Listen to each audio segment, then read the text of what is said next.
네, 할렐루야. 네, 오늘은 이 본문 말씀을 통해서 율법의 역할을 깨닫게 될 때 우리가 더 복음을 귀하게 여기게 됩니다라는 제목으로 여러분과 함께 말씀을 나누도록 하겠습니다.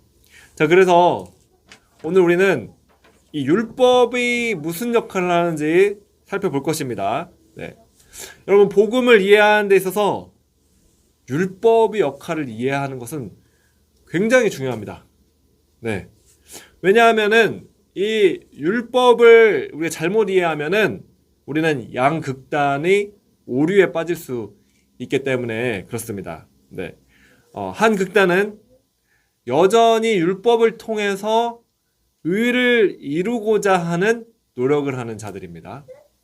네. 그리고 또 한 다른 극단은 이 율법을 철저히 무시하고자 하는 부류인 것이죠.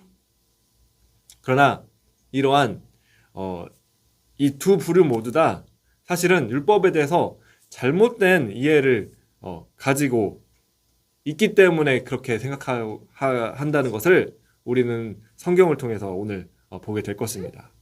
네. 성경은 이 율법이 명확한, 정확한 역할이 있다는 것을 우리에게 나타내 보여주는 것입니다. 자, 그래서 오늘 말씀을 통해서 이 율법을 보도록 하겠습니다. 그것을 통해서 우리가 복음의 필요성을 더 확실하게 이해할 수 있게 될 줄로 믿습니다. 아멘. 자, 그래서 우리가 지금까지 로마서 말씀을 1장부터 쭉 살펴보았습니다. 네. 그리고 1장 후반부에서 우리가 살펴보았던 것은 율법이 없이 자신이 정욕대로 마음대로 대놓고 죄를 짓는 자들을 우리는 1장 후반절에서 보게 됩니다. 네. 그래서 그들은 너무나 명확하게 하나님이 진노 가운데 있는 자들이라는 것을 우리는 이제 알게 되죠. 네. 왜냐하면 마음대로 하나님과 상관없이 죄 짓고 정욕대로 살아가는 자들이었기 때문에 그렇습니다. 자, 그런데 우리가 2장에서 살펴본 자들은 이제 그들은 율법을 따른다고 말하는 자들이었죠. 네, 즉 유대인들이었습니다. 네. 그런데 그들은 이 1장 후반부에 나오는 그 죄 짓는 자들, 마음대로 정욕대로 죄 짓는 그 자들을 판단하였던 것이죠. 네, 그러면서 그들은 죄인이니까 심판받는 게 마땅하다라고 그렇게 생각했을 것입니다. 그러나 자신들은 율법을 지키기 때문에 의롭다라고 여기던 자들이었습니다. 그러나 우리가 2장에서 살펴본 것은 그러한 자들 또한 사실은 율법을 온전히 지킬 수가 없었다는 것이죠. 네. 그리고 그렇게 다른 이들을 판단하는 자들 역시 하나님이 심판 아래 있는 자들이다 라는 사실을 우리는 로마서 2장을 통해서 살펴보았습니다. 자, 그리고 오늘 이 3장에 와서 사도 바울은 본문에서 질문합니다. 자, 그렇다면 우리는 더 나으냐? 네, 이 질문이죠. 자, 여기서 우리는 누구입니까? 네, 바로 예수님을 믿는 성도들인 것이죠. 네, 저와 여러분을 포함하는 자들이 이제 바로 다 우리인 것입니다. 그렇다면은 우리는 그들보다 낫습니까? 우리는 이제 이 말씀을 읽을 때 하나님께서 우리에게 질문하시는 그 질문으로 우리가 보기를 원합니다. 네, 그러한 은혜가 저와 여러분들에게 있기를 축복합니다. 네. 자, 그래서 우리는 저들보다 낫습니까? 네, 저들이라고 하면은 우리가 이제 살펴본 것이죠. 지금까지 로마서 1장 2절을 통해서 정욕대로 마음대로 죄짓는 사람들. 네. 그리고 첫 번째 부류고, 그리고 두 번째 부류는 그들을 판단하며 정죄하며 자신은 율법을 지키기 때문에 우리는 낫다라고 말하는 부류의 사람들이었습니다. 네, 그 두 부류의 사람들, 그들이 이제 저들이죠. 네. 그들보다 우리는 나은 자들입니까? 네, 어떻습니까? 답은 오늘 본문에서 그대로 말하고 있습니다. 질문하고 또 답을 그대로 말씀하고 있는 것입니다. 9절 말씀 한번 여러분 보시기 바랍니다. 자, 그러면 무슨 말을 해야겠습니까? 우리가 더 낫습니까? 결코 그렇지 않습니다. 네, 결코 그렇지 않다는 것이죠. 유대 사람이나 그리스 사람이나 다 죄 아래에 있다고 우리가 이미 선언했습니다. 자, 우리는 낫습니까? 그들보다? 저들보다? 네, 결코 그렇지 않다는 것이죠. 자, 그렇다면 무엇입니까? 어떻게 해야 됩니까? 답은 무엇입니까? 네, 길은 어디에 있습니까? 어떻게 나올 수 있겠습니까? 네. 사도 바울은 오늘 이 말씀에서 그 해답을 제시하기 이전에 철저하게 모든 인간들이 그 해답을 찾는 것에 대해서 철저하게 실패하였다는 것을 보여주는 것입니다. 네. 그 하나님께서 이제 제시할 그 해답, 그 해답을 그들이 발견하기 전까지는 모든 인간들은 철저하게 구원에 있어서, 의로움에 이르는 데 있어서 다 실패하였다. 그리고 다 모두 절망적인 상태에 있다는 것을 보여주는 말씀이 바로 오늘의 본문입니다. 그리고 여러분, 율법의 역할이 바로 정확히 그것입니다. 네. 10절 기록되기를 의인은 없으니 하나도 없고 아멘. 네, 바로 율법이 이 말씀을 우리에게 보여주는 것이죠. 자, 여러분, 율법은 사람이 만든 것이 아닙니다. 네, 율법은 누가 만들었습니까? 하나님께서 모세에게 주신 것이죠. 네. 그리고 이 율법은 다만 이스라엘뿐만 아니라 모든 인류에게, 모든 사람들에게 적용되는 하나님의 법칙인 것입니다. 예외가 없습니다.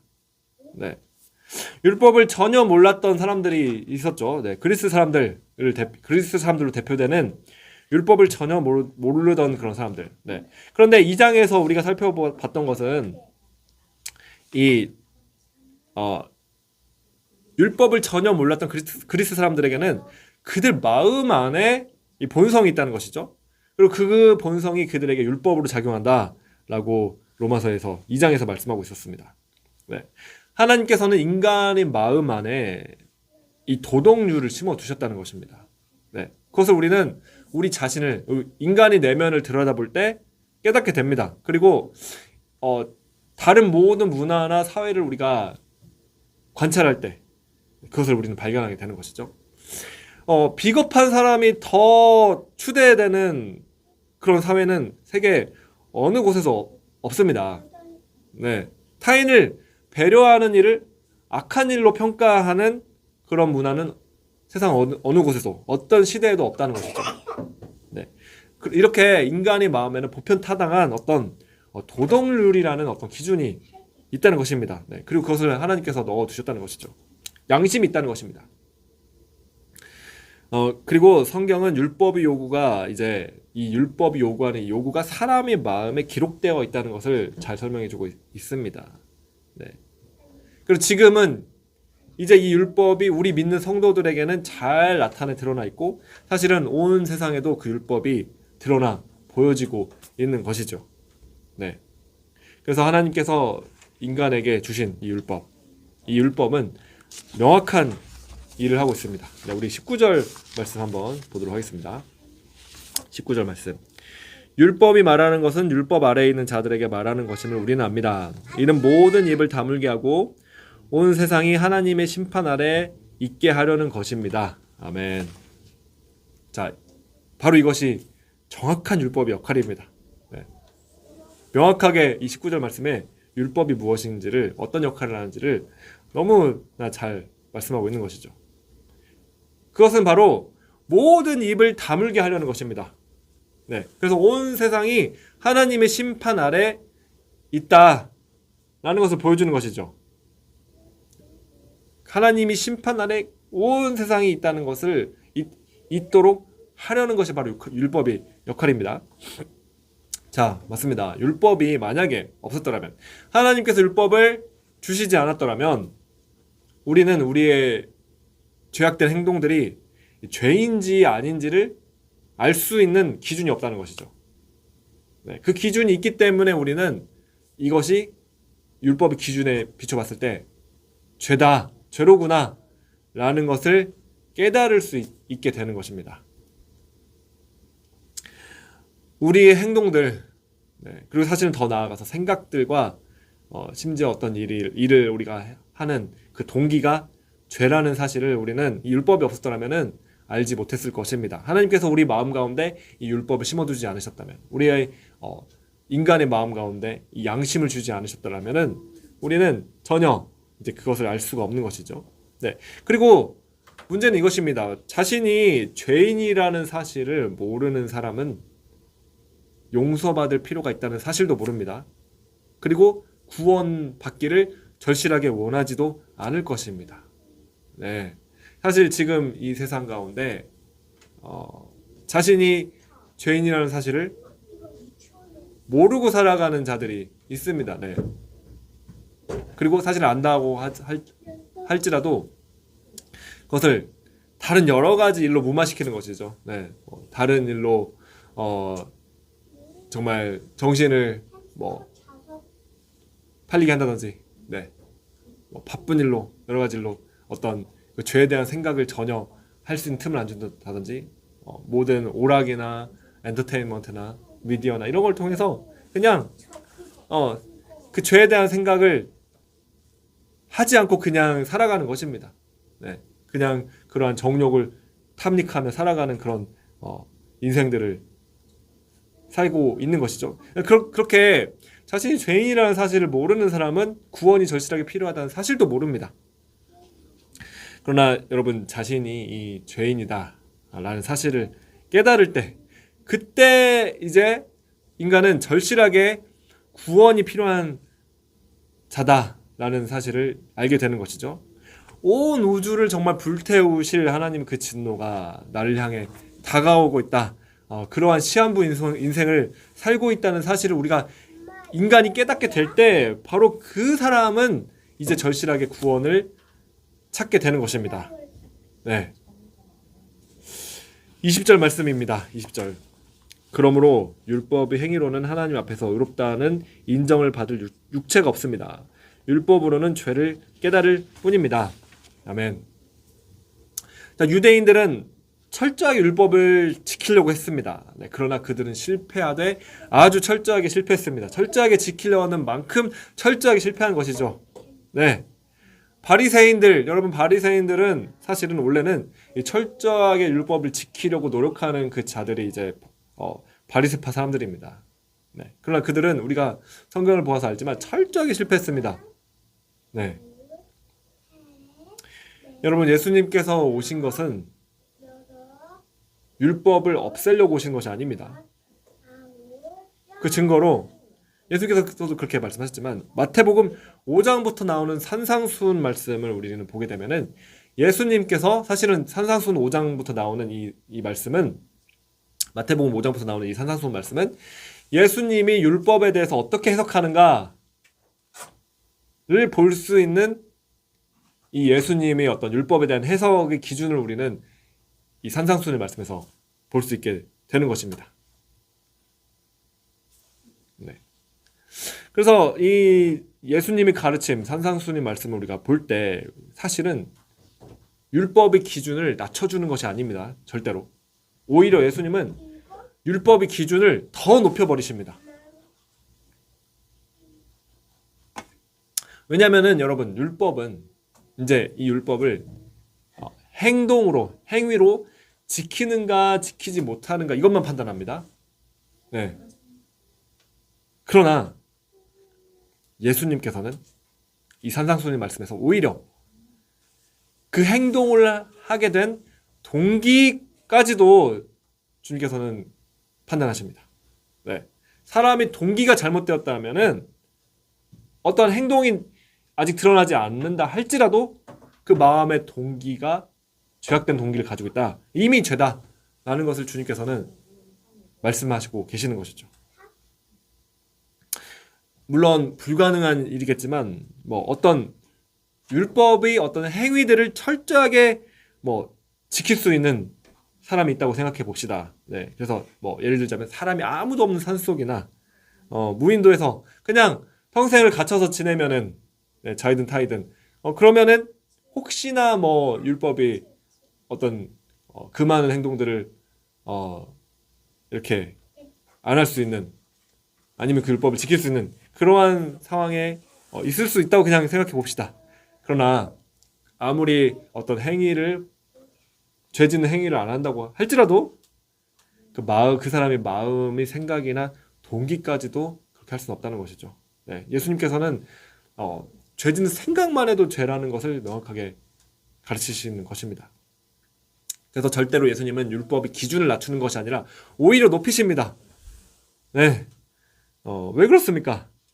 20절 말씀과 같이 율법의 행위로는 하나님 앞에서 의롭다는 인정을 받을 육체가 없습니다. 율법으로는 죄를 깨달을 뿐입니다. 이렇게 말씀하고 있는 이 말씀이 바로 율법의 역할이기 때문에 그렇습니다. 그래서 예수님께서는 철저하게 모든 인간들, 마음이 정욕대로 사는 자들뿐만 아니라 또 율법을 의지하는 유대인들뿐만 아니라 그리고 사실은 우리까지도 예수님을 믿는다고 말하는 우리까지도 모든 인간들은 다 율법 아래 있는 자들이고 다 하나님이 심판 아래 있는 자들이다 라는 것을 이 율법을 통해서 나타내 주시는 것입니다. 네. 할렐루야.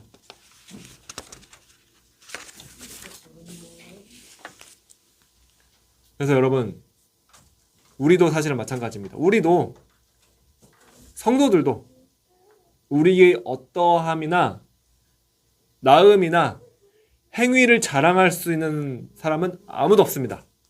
네. 우리 성도들은, 예수님을 믿는 자들은 이 사실을 철저하게 깨닫는 것부터 시작해야 됩니다.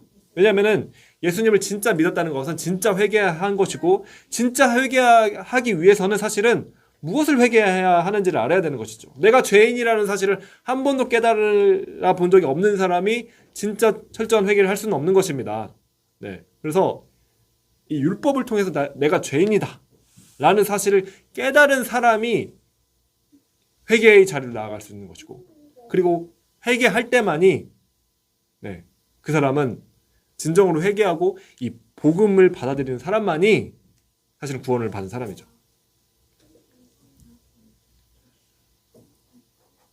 그래서 이렇게 구원받은 사람, 복음을 깨달은 사람, 자신이 율법의 기준에 비춰봤을 때 죄인이다라는 사실을 깨달은 그 사람은 자신의 나음이나 자신의 어떤 행위를 자랑할 수가 없게 됩니다.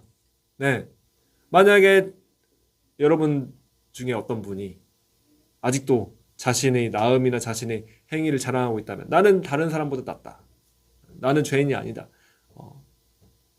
라는 것을 자랑하고 있다면은 사실은 아직 이 율법을 이해 못한 것이고 이 복음이 은혜도 아직 깨닫지 못한 것입니다. 사실은. 네. 철저하게 죄를 깨닫고 철저하게 실패한 자다라는 사실을 깨달은 사람은 나의 나음이나 나의 행위가 아니라 이 모든 것이 은혜이다라는 것을 깨닫고 그냥 하나님께 감사할 뿐입니다. 네. 내가 나된 것은 그냥 내가 이제 오늘 이 자리에 있는 것은 내가 저기 뭐 살인해서 저렇게 뭐 감옥에 갇혀 있는 구치소에 갇혀 있는 사람보다 내가 나은 것은 사실은 은혜를 주셨기 때문에, 하나님께서 은혜 주셨기 때문에, 나를 택해 주셨기 때문에 있는 것이지, 내가 나아서 내가 올바라서 그 다른 사람보다 뭐가 낫기 때문에 있는 것이 아니라는 것을 항상 기억하는 것이죠. 하나님이 은혜에 그래서 감사할 수 있게 되는 것이고, 이 구원의 길을 우리에게 주신 그 하나님께 그 은혜에 우리는 항상 감사하며 영광 돌리며, 그리고 주님의 마음으로 다른 타인들을 돌보며 섬기며 기도하며 그렇게 살 수가 있는 것입니다. 그래서 이 율법을 우리가 이해하는 것은 복음을 이해하는 데 있어서 매우 중요합니다. 죄를 깨닫는 자만이 이 복음을 진정으로 찾게 되고 진정으로 이 복음의 필요성을 이해할 수 있게 되기 때문에 그렇습니다. 이 율법을 이해하는 사람이, 율법 역할을 이해하는 사람만이 복음이 그토록 소중하다라는 사실을 깨닫게 되는 것이고 복음을 사랑할 수 있게 될 것입니다. 그래서 그 복음을 사랑하는 그리고 복음을 날마다 정말 우리가 듣고 믿고 그리고 이 복음의 삶을 살아가는 저와 여러분이 되시기를 예수님의 이름으로 축복합니다.